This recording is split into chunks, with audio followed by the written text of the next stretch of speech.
Вы появились только в 1936 году, благодаря Сталину. Я сейчас тебе кое-что скажу, но только по секрету. По секрету. Никому об этом не говори, хорошо? России не было. Россия создалась в 1991 году, и создал его Ельцин.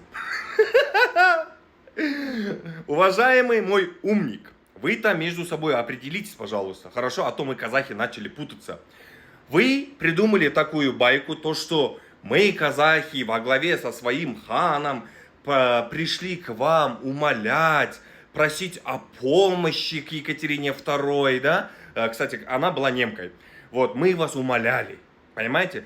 И потом вы противоречите сами себе. То, что казахов не было, нас создал Ленин и Сталин.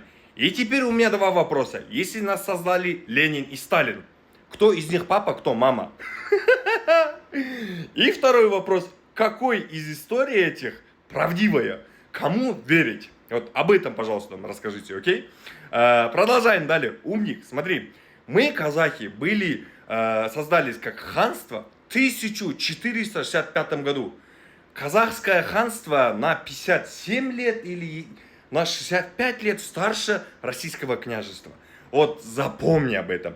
У нас у казахов с 1465 году был первый хан Керей хан, после него был Жанбек хан, после него был Бурындык хан, после него был Касым хан, после него был Тахир хан. И вот так вот по цепочке вплоть до Кенесары хана.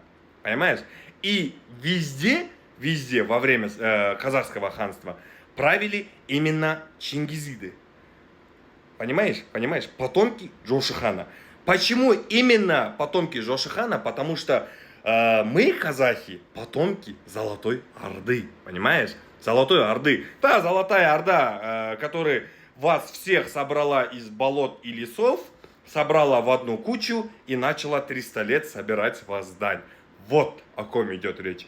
Почему мы потомки Золотой Орды? Потому что 95% территории Золотой Орды находилась именно на казахской земле. И 90% родов, да, не принципиально, родов Золотой Орды были именно казахами. Так что, умник мой, учи историю. Удачи!